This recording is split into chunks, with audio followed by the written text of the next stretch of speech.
국회의원 체포하라 그랬다. 들어가서 군 투입하라 그랬다. 국회의원 못 들어가게 해라 그랬다. 홍장원 수첩이 있다. 첫 번째 있던 거 있다. 근데 이게 두 번째 게 있다더라. 그래 있는데 봤더니 뭐 꼬부란 글씨 뭐 이건 내란의 증거가 지금 홍장원 국장원 1차장의 증언이 다였는데 결국에 내란이 아니기 때문에 내란이라고 주장한 쪽이 있었을 거 아닙니까? 거기가 내란이다. 거기가 내란 선동죄고 더 나아가서 책임을 져야 된다. 아까 결국에 세 가지 정도 말씀을 하신 것 같아요. 제 정리하기로 첫 번째로 폭정을 했고 그거를 무력을 했고 권력 유지를 위해서 탄핵을 했다. 그 개헌을 선포했다. 두 번째로 이런 권력을 사용해서 반헌법적이고 위법적인 탄핵을 했으며 무력 진압을 하였고 이는 내란이고 이는 탄핵 소추안에 있는 목적에 부합을 한다. 세 번째로 수사를 안 받고 도망다니면서 내란 수괴로서의 그 역할을 그 책임을 회피하려고 한다라고 했는데 이거에 대해서 맞는지 한번 확인하고 싶습니다.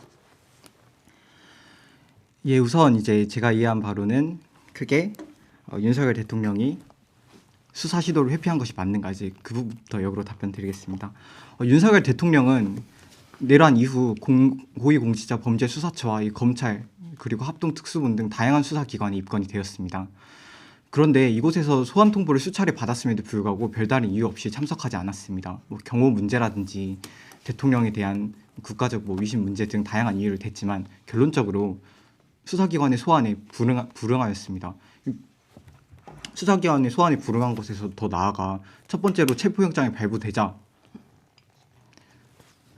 관저에 무력을 동원하여 수사기관이 공수처가 진입하지 못하게 하고 두 번째 체포 시도에 대비하여 관저를 성벽으로 두르고 그 어떤 세력도 들어올 수 없도록 막고 공수처의 적법한 영장 집행을 무력화하고 지금 공수처나 합성특수본에서 조사를 했고 그게 적법하다고 말씀하셨는데 그 전제 자체가 틀렸다는 거 먼저 지적하고 가겠습니다.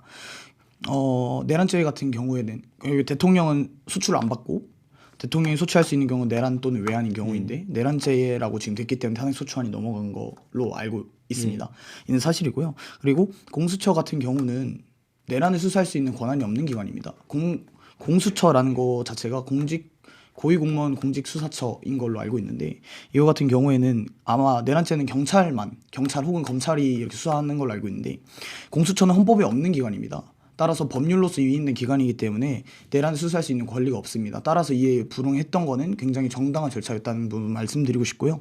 플러스 이런 부분에 대해서 그 영장이 그 기각이 되는 절차 영장을 발부한 절차가 굉장히 저는 절차적으로 문제가 있었다고 생각하는데 서울중앙지검에 처음에 발부를 했잖아요. 그리고 기각이 됐고 이를 갑자기 서부지검으로 돌려서 영장을 오케이 사인이 떨어져서 영장을 발부해서 공수처가 그걸 들고 갔다라는 것 자체가 굉장한 절차적 하자가 있었다는 점 말씀드리고 넘어가고 싶고 결국에 절차적으로 하자가 있었기 때문에 윤석열 대통령은 이에 응하지 않을 수 있고 당연히 그리고 아까 성벽 말씀하셨는데 그 경호처를 말씀하시는 것 같아요. 맞죠? 그래서 그 경호처 같은 경우도 당연히 경호처 임무가 대통령의 안보, 대통령의 위신 그리고 대통령의 건강에 대해서 이렇게 위해가 되는 것들을 지키는 부분이기 때문에 당연히 마땅히 해야 될 일을 했다. 근데 이거에 대해서 너희는 내란 수괴를 옹호하냐? 너희가 어떻게 그럴 수 있냐? 군인이면 명령에 다 복종해야 되냐 이런 식으로 가는 거는 굉장히 그 핀트를 잘못 잡았다고 말씀을 드리고 싶고 대통령이 헌법수호나 이런 부분에 대해서 말씀을 하셨는데 그러면 조율님께서 생각하시기에 좀 짧게 어떤 부분에 대해서 헌법수호를 그렇게 안 했는가 대통령으로서의 헌법적인 역할을 다하지 못했는가가 궁금합니다. 일단 가장 크게 12월 3일 날에 대통령 헌법수호 의무를 위반했습니다. 왜냐하면 중앙행정 30초 남았습니다. 30초 남았습니다. 짧게 말씀해 주시면. 헌법기관인 선거관리위원회에 군을 투입해서 직원들의 핸드폰을 압수하는 것만으로도 일단 이거 영장 없이 이러한 행동을 진행한 것만으로도 이 대통령의 헌법 후 책무를 위반했다고 여기까지 생각합니다. 제가 말씀드린 답변 드려도 괜찮을까요? 그 비상계엄이 되면 그 절차가 좀 낮아지는 거 알고 계시죠? 그래서 그 부분에 대해서는 부적법한 절차가 하나도 없었다. 그러니까 전부 다 그 결론이 똑같아요.